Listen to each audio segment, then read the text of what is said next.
All right, guys, this is Mike from the Last Corvette. So I made a video this week or maybe last week about this Sportsman. It's a Polaris Sportsman 500 four-wheeler. And I said that I had a freak breakdown, which was A-arm or your control arm just falling right off the ball joint. So just essentially coming right off the strut. I was a few miles away from the house. I had my kid with me. Long story short, either A, the previous owner did state when I bought it that he replaced the front axle and they look new. I didn't have the time, as I said, to check this thing over, which I'll do now. But regardless, the A-arm separated from the ball joint, and that's actually a tool to remove the ball joint, which I'll show you guys a little bit later on. So what happened was I had no choice but to muscle essentially the strut into the A-arm. I didn't have a nut. The nut was missing. That's why I think it was just the pressure of the suspension holding the two pieces together. I don't think he put the nut or the cutter pin in place. So what I did is I removed the cutter pin from the left side, driver's side. Once I had everything aligned on the beach near the water, I threw the cutter pin in just of hopes that it would hold it together, which it did. But in the process, I ended up destroying this brand new axle. The splines are all messed up. I mean, it's luckily the strut itself, all of the mating components and the seals are still good. But regardless, lesson learned. I always look things over. But this is where I'm at right now. So the ball joint needs to be replaced. I actually bought two ball joints as a kit because as it was essentially just wobbling, going in and out, being held in by the cutter pin, it screwed up the threads on the ball joint. It broke the axle. I also I bought one axle, and this model here does have this roll pin that I have to remove. So I only brought one jack with me.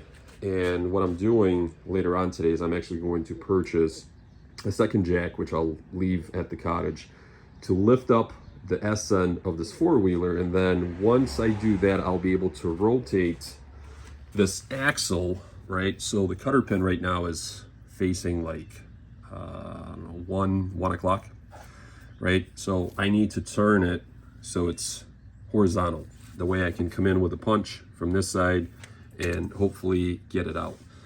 So to do that, I have to jack up the back of the four-wheeler because your axles, all of them, and even the intermediate drive shaft, they always turn when this four-wheeler is running. And then you have this little clutch, essentially, that utilizes 12 volts to engage or disengage the front-wheel drive, or all-wheel drive in this case. So what I'll do is I'll jack everything up, put in neutral, and I'll be able to rotate this into the position that I need or want, so it's easier for me to gain access. And then what I'll do is I'll drop the SN back so nothing moves, and hopefully I can get this roll pin out with just some punches and a hammer. If not, I'll have to get an air chisel. But then another problematic thing is this ball joint. I'm going to try to remove it in this position. If it's a no-go, then I'll have to remove the entire strut, which it's essentially partially removed anyway. So we'll see. I'll keep you guys posted. But yeah, just a fun little joyride without checking the four-wheeler turned into a pretty major repair. You know, getting the ball joint is not fun. Putting the ball joint back in is not fun. Getting that roll pin out is also no fun. So, but you live and you learn. Now I'm in the process of actually getting this machine back together the way it's supposed to be. I got to replace the front brake lines. Also double check the all-wheel drive system. So what I'll be doing once I'm done with this area, I will actually take this front rack off so I can gain access to this access cover right here. It's under a box right now.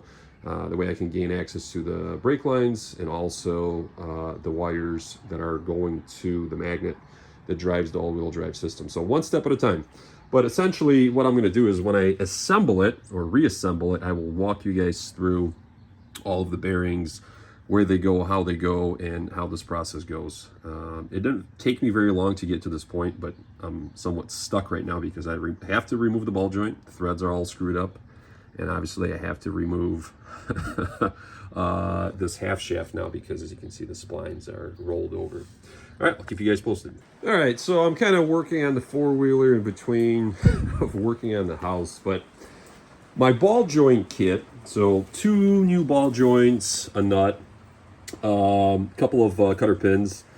Long story short, came with this ball joint removal tool. When I take this off, I'll show you guys how it works, and it will work, and it does work, but my threads on the ball joint are gone because essentially the A-arm, that ID, was just eating everything away because the only thing that was holding the A-arm to the ball joint was a cutter pin when I limped this four-wheeler back. So as you can see, the ball joint is almost out. Essentially, I tried putting a nut over here on the backside. Like I said, I'll explain once I get this ball joint out. I'll show you guys what it actually looks like. But since it's stripped, I can't put pressure. The way it works is this face goes up against the knuckle, and then there is a inner nut, and then you essentially just pull or push the ball joint out of the knuckle.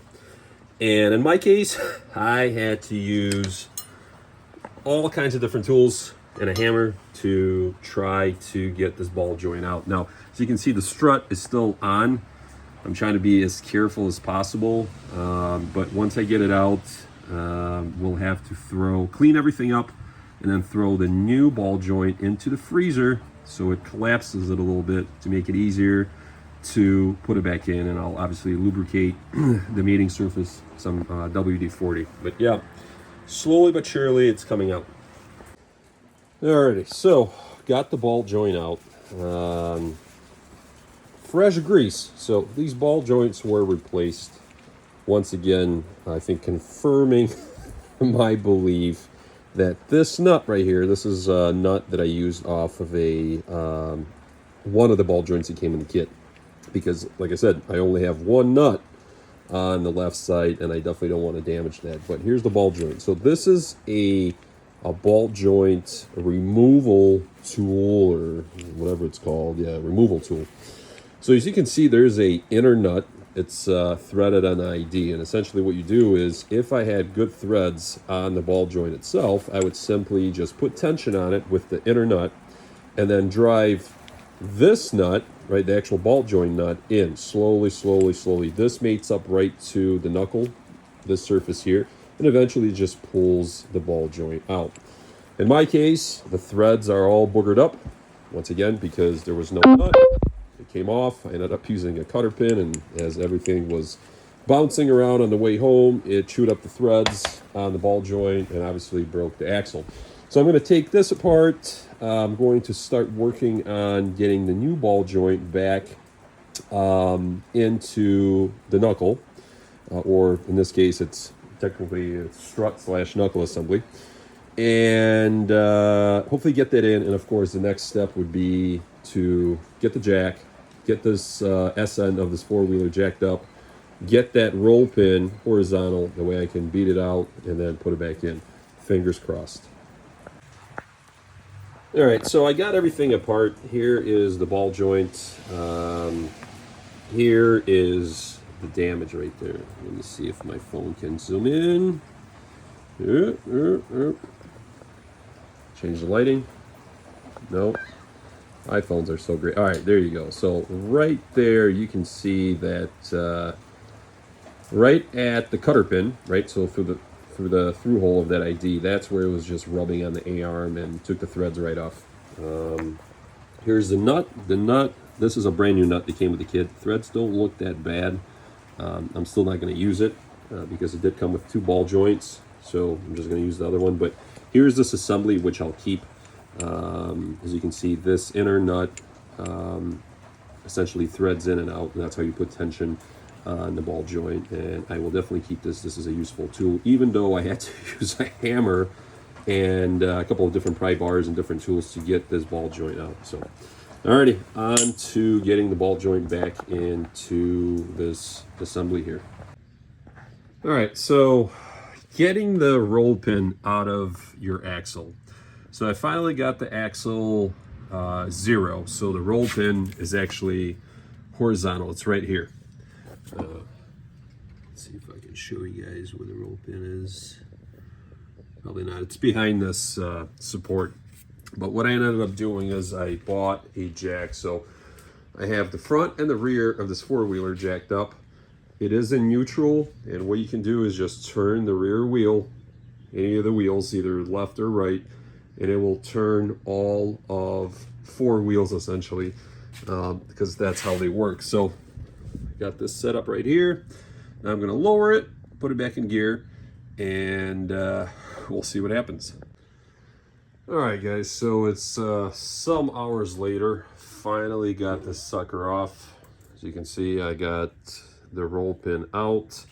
What I had to do is obviously jack up the rear of this four-wheeler, and I made a little, we'll say a, miscalculation, which the side that I brought in this way was actually the mushroom side, which was the side that the previous repair was driven in. So I had to jack up the four-wheeler again and rotate it 180 and pour it horizontal again. As you can see, here's the opening there right through the spline, so it's horizontal. And just a set of punches. I actually got them at Harbor Freight. Here's the hammer. Not a big hammer, but I had to kind of get some leverage, get underneath the four-wheeler. And as you guys can see, here is the carnage here. So now we're gonna throw this sucker in the garbage. And then the roll pin. Here's the roll pin. I'll show you guys exactly what I'm talking about. So when I first rotated the axle, this was the side that I was trying to, so it was like this. No, I'm sorry, like this. This is the side I was trying to disengage. So obviously it's mushroomed out. That's the side that they used to drive the pin in. So I had to rotate it back, and there you go, got it out, no burrs. So now what I'm gonna do is I'm gonna flip it over and essentially drive it from the same side again. Okay, now it's the axle time.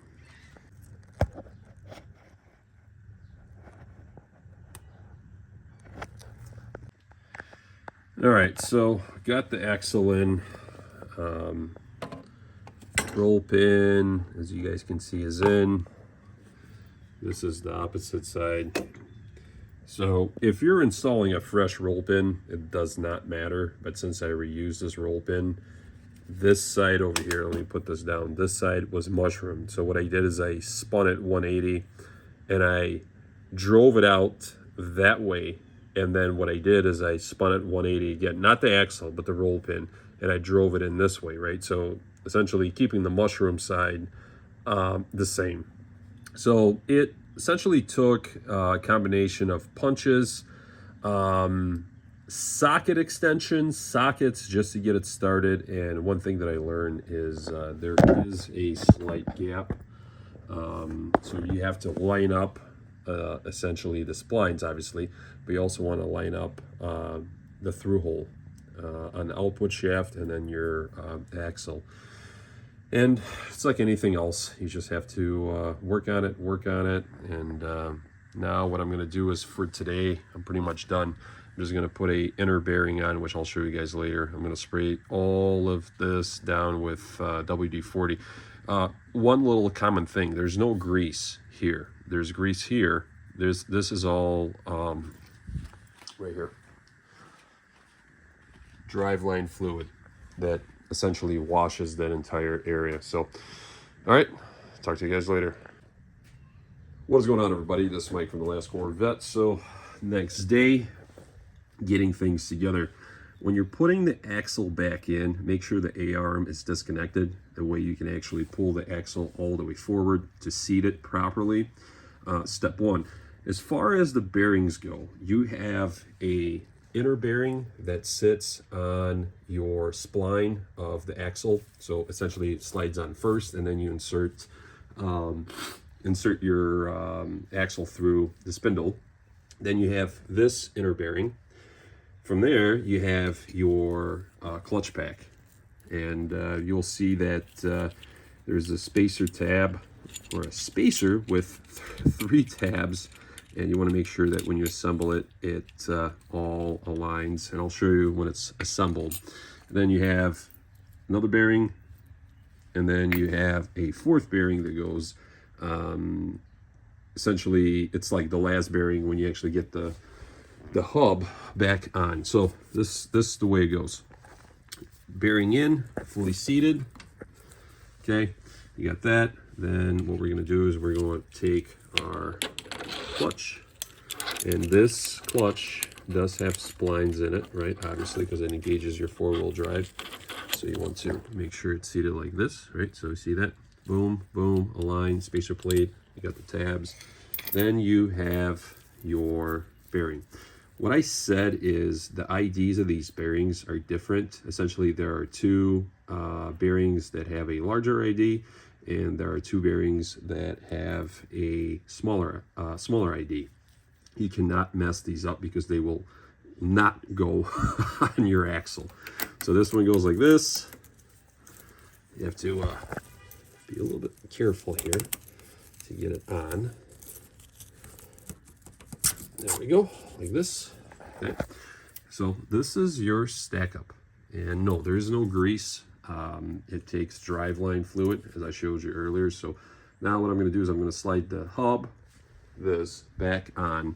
Then I'm going to put the inner bearing in, and then all you got is you have a castle nut and a washer. So washer goes on first, castle nut, and then a cutter pin.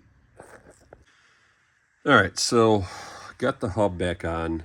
Got the front hub, which is this little plastic piece with an O-ring, 3 screws on. That's your fill plug. Got the caliper loosely on. Your end link is still loose. I'm going to put that on, but I'm having some issues aligning the A-arm back over the ball joint. So I think what I'm going to do is install the tire, and then that should give me more compression up onto the strut or the coilover, and hopefully I can get the A-arm through without boogering up the threads again.